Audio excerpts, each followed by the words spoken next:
do foro privilegiado, prisão antes do julgamento em última instância. São alguns assuntos debatidos para aprimorar o PL 4.850. Esse projeto de lei vai interferir diretamente nos julgamentos e, consequentemente, na vida de cada cidadão brasileiro.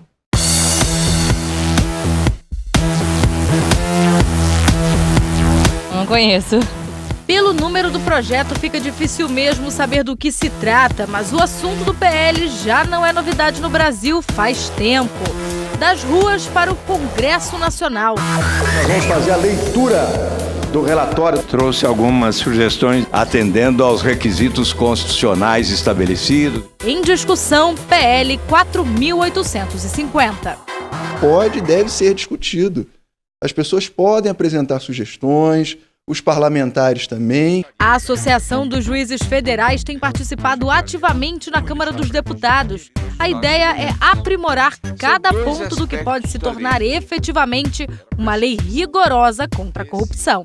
O que se espera dos parlamentares seja exatamente a aprovação de leis que visem prevenir e reprimir esse tipo de crime. O debate é sobre o que ainda pode ser incluído no projeto de lei. Do aperfeiçoamento da delação premiada, nós temos questões que levam a uma investigação mais profunda sobre o enriquecimento sem causa, especialmente de ocupantes de cargo público. Diminuir as possibilidades de alegação de nulidades fora do tempo, alterar a prescrição, que é a questão da criminalização do chamado Caixa 2. Quais outras medidas seriam fundamentais para fechar os cercos contra os corruptos? Porque nem tudo que foi proposto pelo Ministério Público Federal está na lei. Que foi unificado num projeto só. É um projeto técnico, complexo, sujeito a aperfeiçoamentos, a sugestões. O fim do foro privilegiado, por exemplo, foi um dos temas citados pelo juiz federal Sérgio Moro na primeira audiência pública da Comissão Especial. A dimensão desses casos hoje realmente representa um desafio estrutural para o Supremo Tribunal Federal. A postura mais razoável diante dessa constatação é a redução do foro privilegiado. Hoje, 22 mil pessoas em todo o país têm direito ao foro por prerrogativa de função. A partir do momento que há uma igualdade, não há distinção entre cidadãos, não há por que a gente, de uma maneira muito ampla, criar situações de privilégio para alguns em detrimento do resto da população. A investigação e o julgamento de ações penais deste tipo, envolvendo algumas autoridades públicas, são de responsabilidade do Supremo Tribunal Federal. Existem dezenas de ações penais no Supremo Tribunal Federal envolvendo autoridades com foro por prerrogativa de função. O Supremo Tribunal Federal tem uma pauta, uma agenda extremamente sobrecarregada. E a função principal dele não é servir de corte criminal. A principal função dele é decidir sobre questões constitucionais. Muitas vezes o caso demora a ser julgado e fica aquela sensação de impunidade. O fato é que a estrutura leva a uma tramitação, por vezes, morosa. Outro ponto que foi proposto pelo Ministério Público e ficou de fora do projeto de lei é o cumprimento da pena após o julgamento em segunda instância. Até existe prerrogativa do Supremo Tribunal Federal, mas o assunto continua sendo objeto de discussão na Suprema Corte.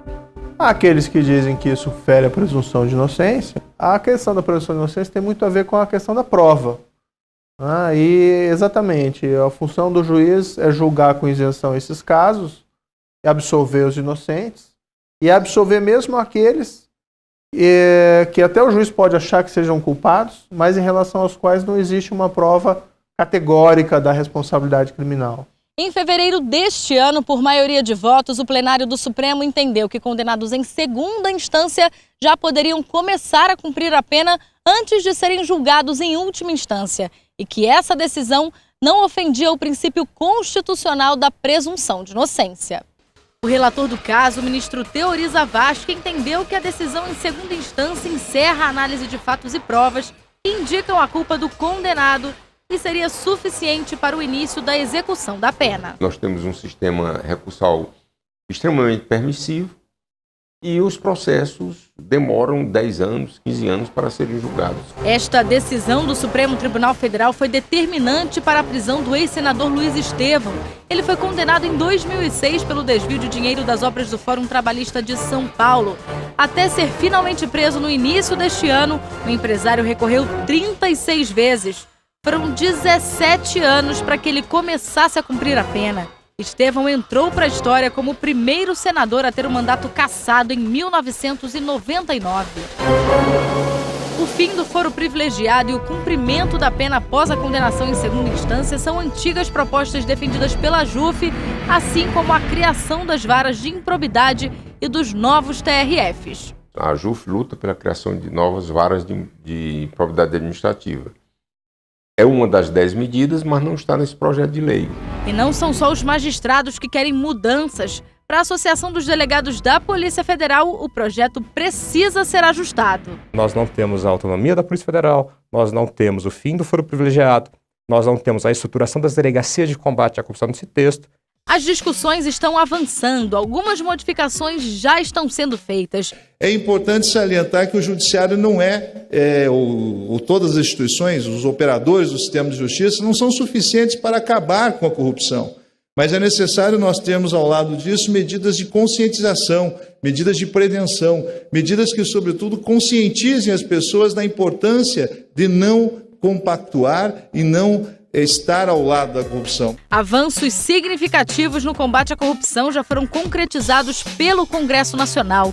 A Lei de Lavagem de Dinheiro de 1998, a Lei contra as Organizações Criminosas em 2013, que prevê os acordos de colaboração, e a Lei Anticorrupção também de 2013. Mas o coordenador da Força Tarefa da Lava Jato, Deltan Dallagnol, frisou que ainda é preciso avançar. É um país em que o sistema de justiça criminal é disfuncional. Os senhores, eventualmente, alguém pode discordar da solução, mas então nós precisamos de soluções alternativas. Existem propostas muito boas nesse projeto e existem outras que precisam ser melhoradas, debatidas. E a JUF está participando ativamente desse debate.